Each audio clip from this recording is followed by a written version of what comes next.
to our very first episode of Rez Table Talks with your hosts, Mo, Bran, and Coach.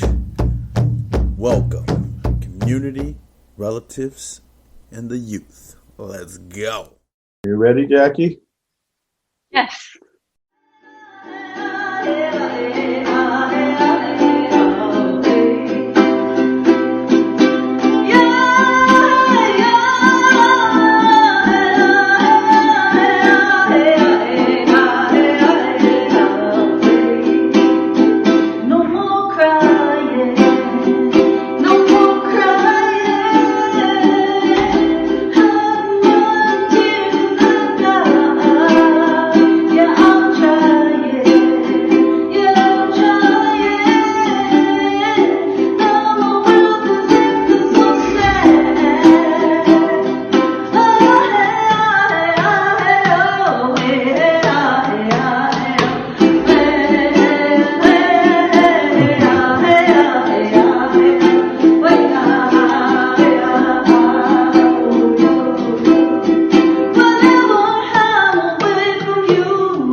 Everyone.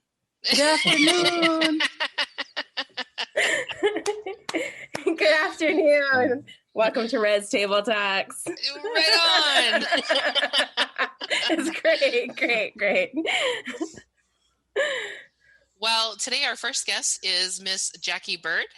And so I'm ready to jump in. I don't know about you, Mo, but I've got lots of questions. Okay. All right. Well, should we introduce ourselves or no? No. We should introduce Jackie. Let's go. Okay, Jackie first. Okay. Well, all right then. Let's go. All right, Miss Jackie. Okay, so I love the song Lovesick Blues. And so I thought with the Rez Table Talks, the conversation, the beginning to catch, the tune, because we're all lovesick blue babies, right? Yes. And so my first question is how did the song come about?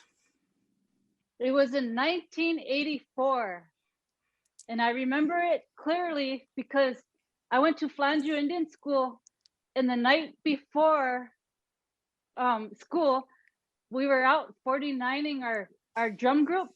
We were singing 49s, and they were singing Lovesick Blues. And then that next day, the music teacher was gone, and they said, go ahead, it's just going to be study hall, do whatever you want. So I picked up one of those guitars in the music room, and then I was just playing it kind of like this. I was just going, of course, I played with one string at a time back then, but had the night before, I had that song still in my subconscious. And so I thought, hey, I wonder if I could put it to the guitar. And so I just kind of went, I'll take a notch lower. Here we go. I went like this.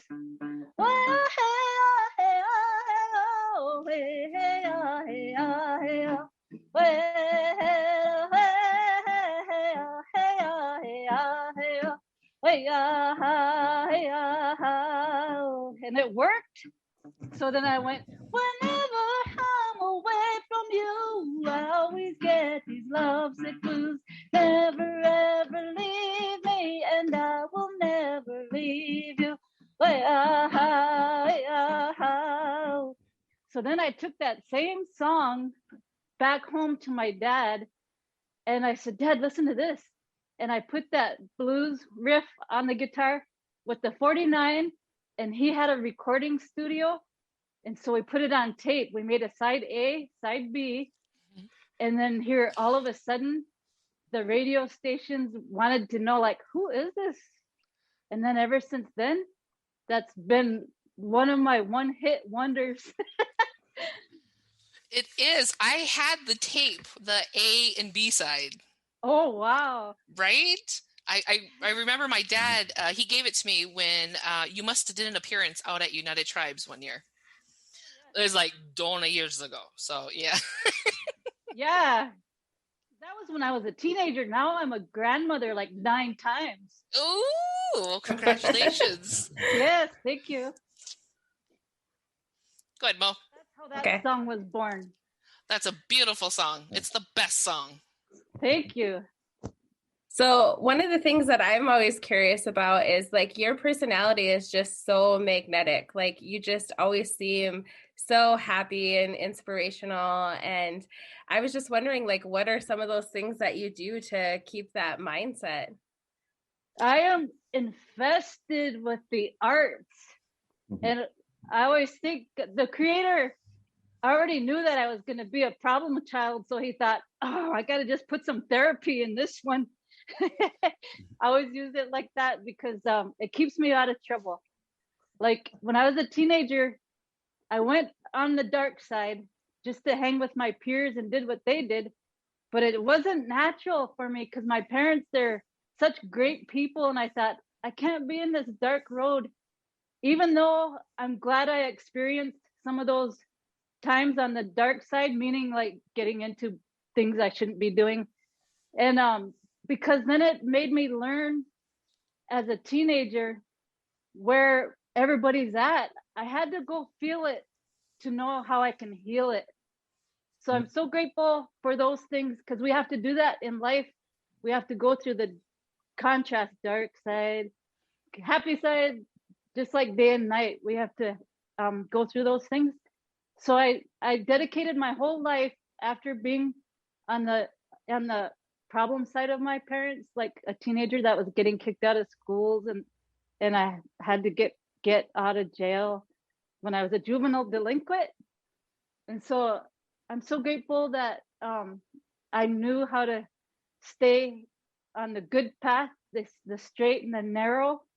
And it's easier to be on that for me than the let go one. The fast life, I'm not good at that one. But I really am dedicating myself as a grandmother now to teaching others to sing, to dance.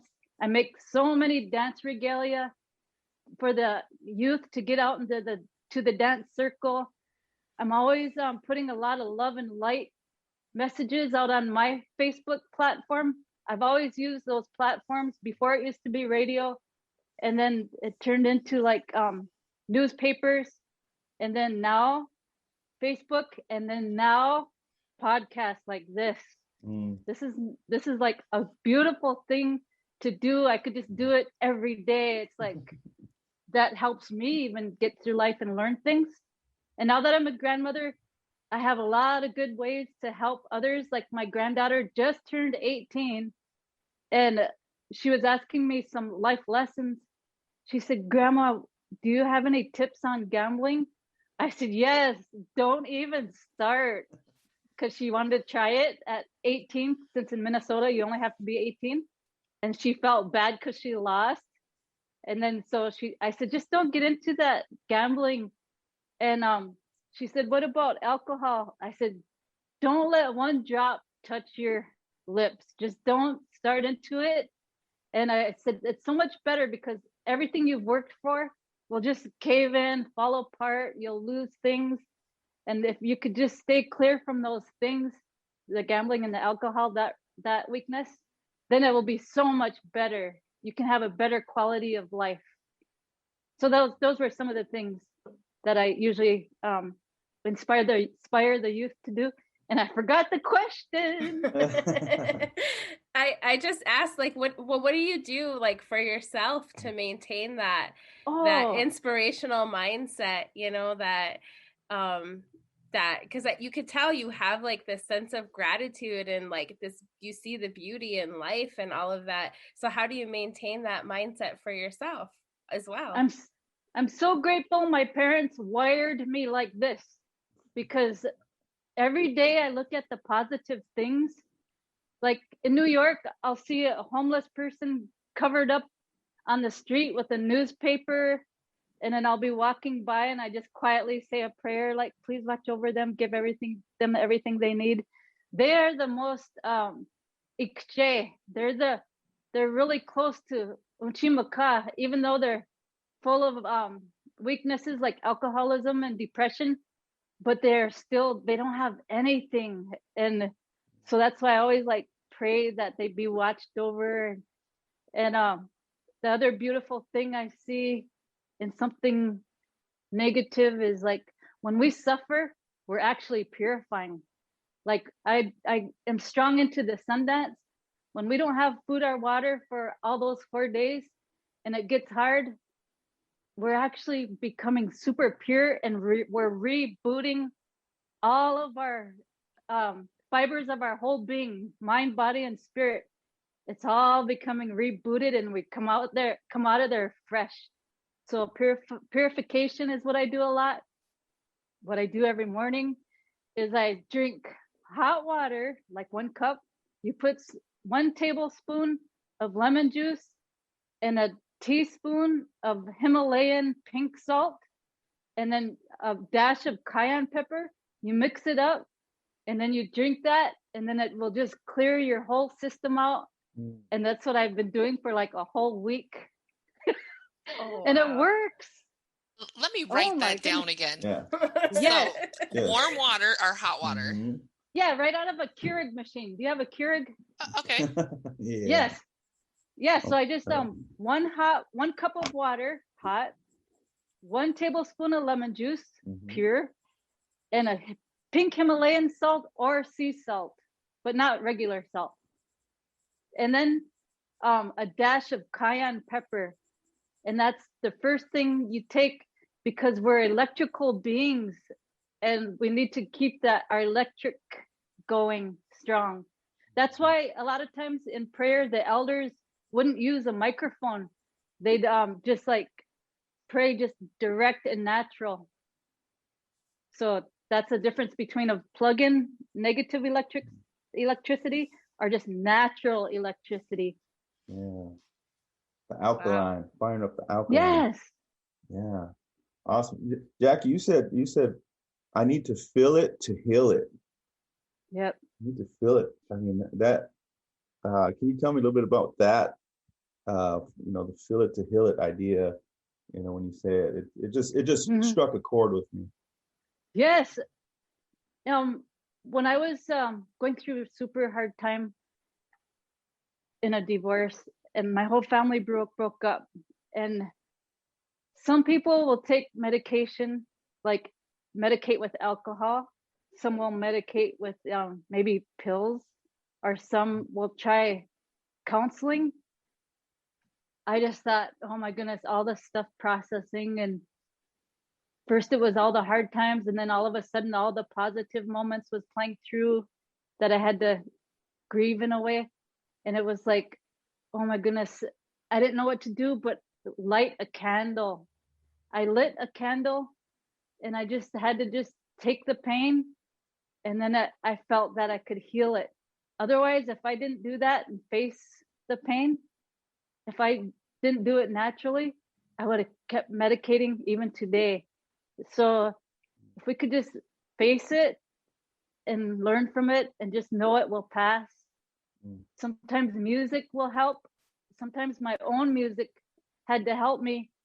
When my mom was fighting cancer, it was a stage 4. That's pretty hard to beat. And she's still with us. She beat it. But at the time when she was fighting it, I didn't know how to handle it. I was having pictures or visions of my dad, so worried. Our family members were worried. And I didn't want myself to doubt or give up. I wasn't going to take no. It's like, I'm going to find a way. I'm going to find a way for her to be healed. Even if I have to dance everywhere and ask that energy be granted to my mom. I do a hoop dance. But anyway, I listened to my own song. It was a cassette, and it's a song called Lady. And I thought, hey, I'm kind of feeling out of the dark and kind of more level. And so then I replayed it, and it brought me to like everything was going to be okay. And that's what I projected on her, was her good health. And eventually, with all the steps necessary, she got her healing and still cancer free. That was way back in the early 90s. when she was fighting that. So I noticed